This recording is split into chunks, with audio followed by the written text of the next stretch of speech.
Hey, what's going on, everyone, and welcome back to the channel. I want to start off by wishing everyone a happy new year. I hope everyone had a great time. I hope everyone had a great holiday season with their family.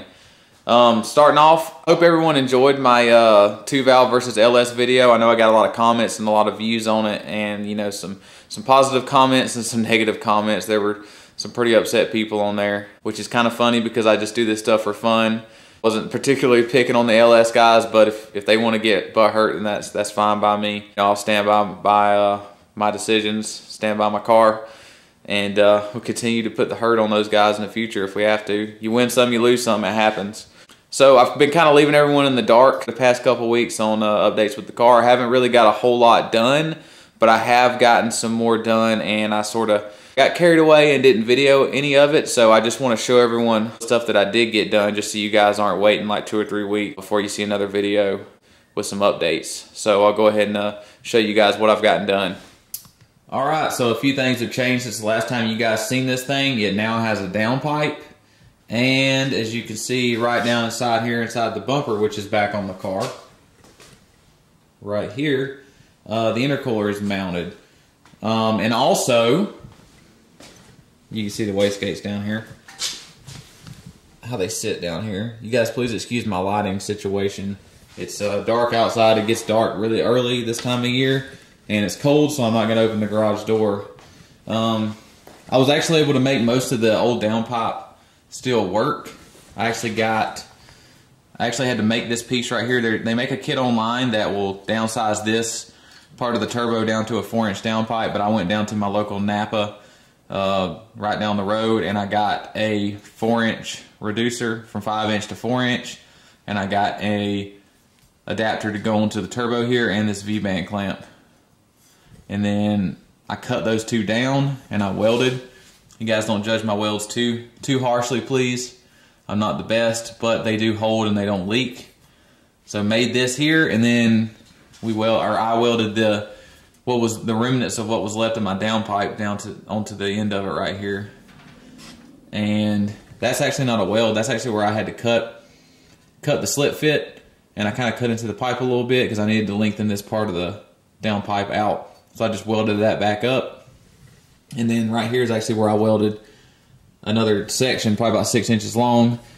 Got the 90 coming down here, actually coming, so to make room for where the radiator sits and where the fan's gonna sit on the radiator, I actually put this downpipe back behind this part right here. Still clearance for the balancer up here, and this comes under this pipe here, comes back under here, and I was able to pretty much get it to come out the fender. I need to probably put I want to put like a 90 coming off the back side right here, probably. I'm not sure yet, but I mean it'll work for now if I choose to make it work. There's a little bit of a lip right here that I'm kind of afraid that the exhaust mount will get to. So probably going to get something to come out right there. But you can see where the pipe comes.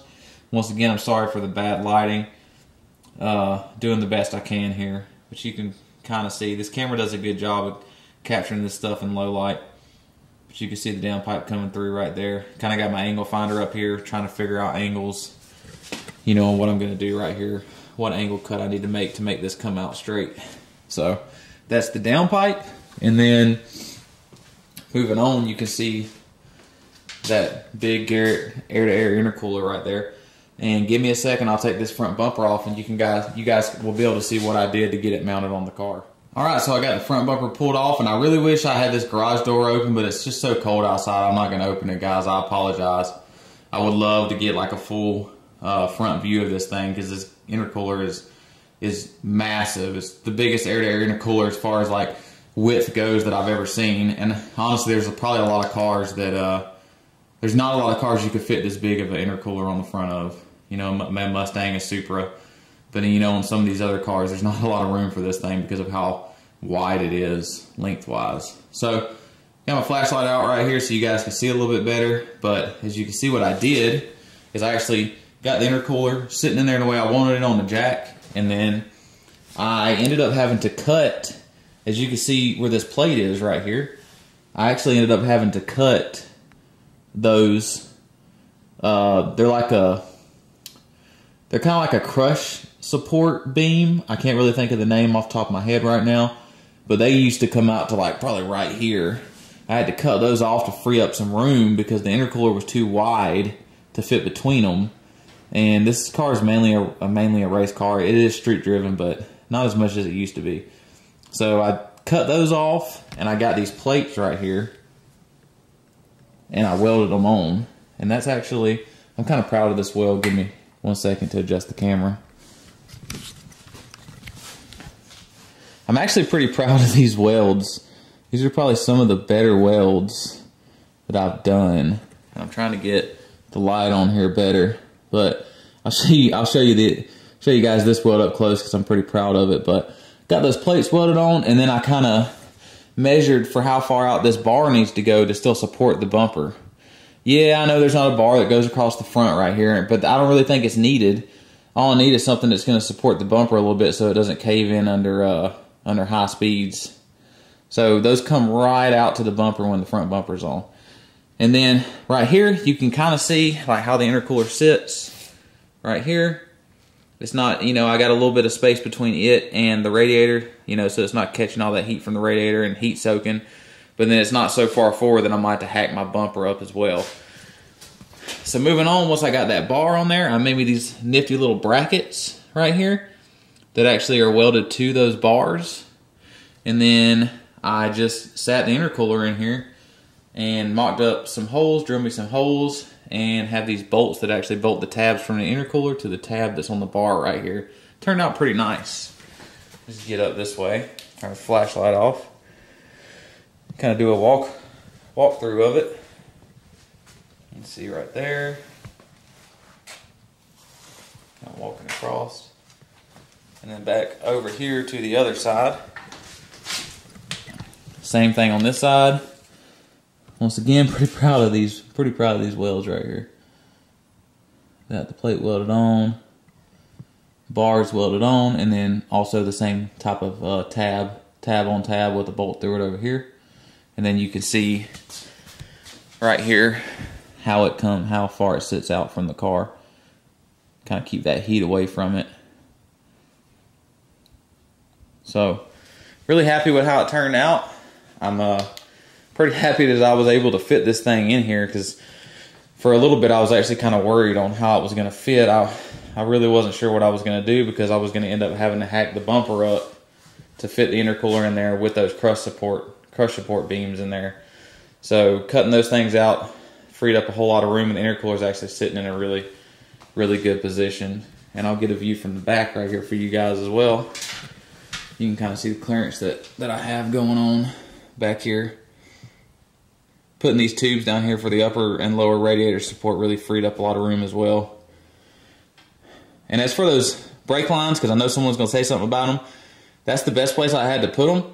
And I know they're going to be sitting between two heat sources. Mainly the radiator is really going to be the big heat source. But what I'm thinking about doing is maybe putting like a little thermal heat shield on it, where it goes from there right back here over across where it's sitting behind the intercooler and the radiator.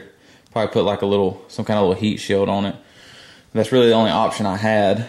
You know, all this stuff is pretty tight in here, so you kind of got to get creative on how you want to fit this stuff.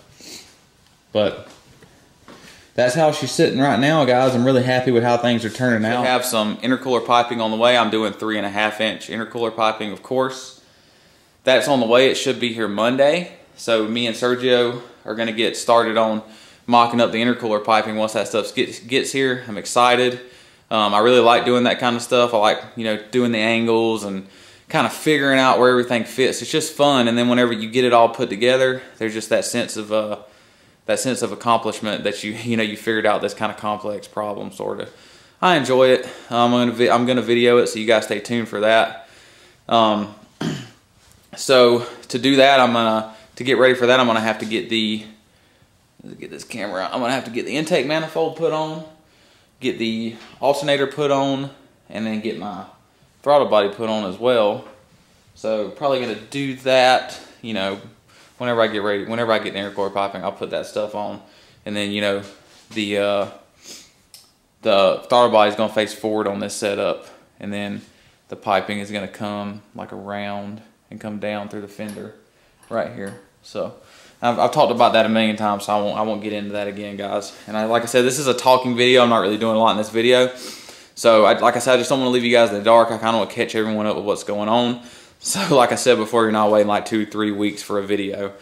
I don't really have a lot of content to put up right now. The LS thing was something I had been saving for a little while. I actually made that video a while ago, and I put it on Facebook and it got a lot of views, and I was like, man, you know what, I should probably upload that thing to YouTube just to mess around and see how it does. And it actually did really good. It's probably one of my better videos, which isn't saying a lot. It's not, I don't have a huge YouTube channel, but you know, I appreciate the guys that do follow and support the channel. Thank you very much.